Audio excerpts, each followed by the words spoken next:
Ya, pemirsa, Presiden Joko Widodo dalam keterangannya pada Selasa malam kemarin menegaskan pemerintah terus memantau langkah pengendalian penyebaran COVID-19 di Indonesia, khususnya dalam pemberlakuan PPKM darurat saat ini.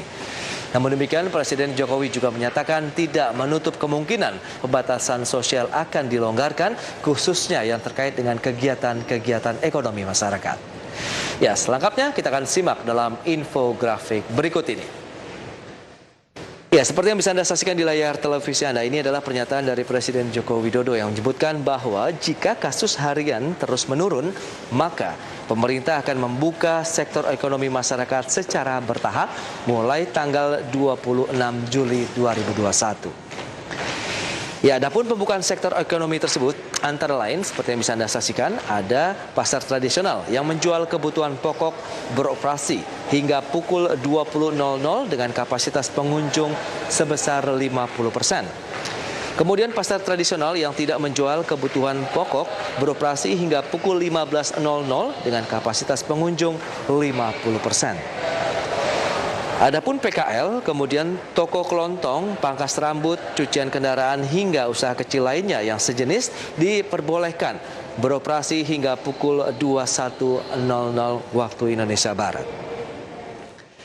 Ya, Presiden Joko Widodo kembali mengingatkan pembukaan sektor-sektor ekonomi tersebut nantinya harus tetap memperhatikan protokol kesehatan yang ketat.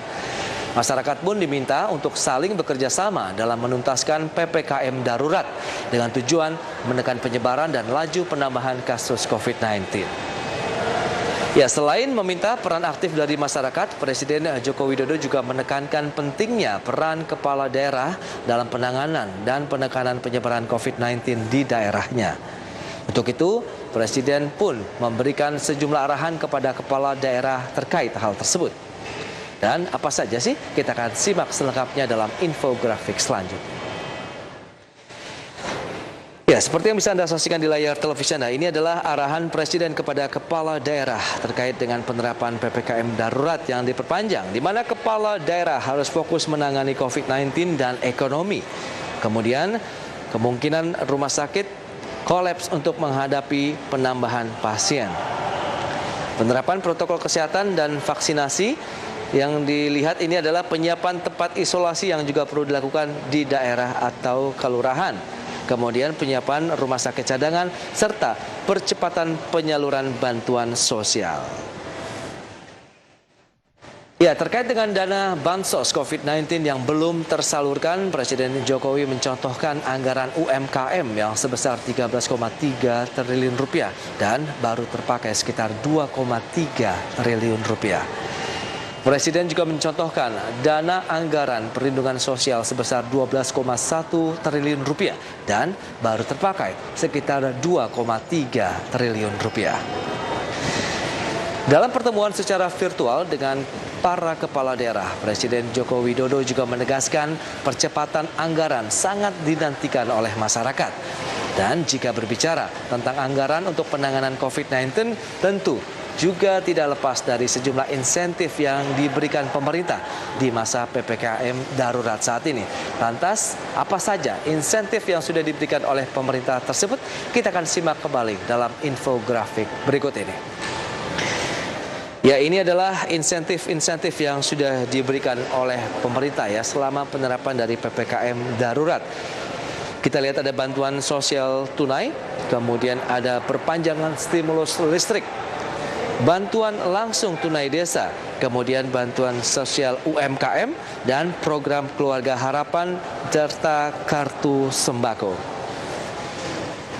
Ya, selain memberikan sejumlah insentif tersebut di masa PPKM saat ini, pemerintah juga memperpanjang penyaluran program kartu prakerja, di mana pemerintah memperpanjang program kartu prakerja ini setelah Menteri Keuangan Sri Mulyani Indrawati menyatakan hingga akhir semester 1 tahun 2021, realisasi program ini sudah menyentuh 2,8 juta peserta dengan total dana yang disalurkan mencapai 10 triliun rupiah.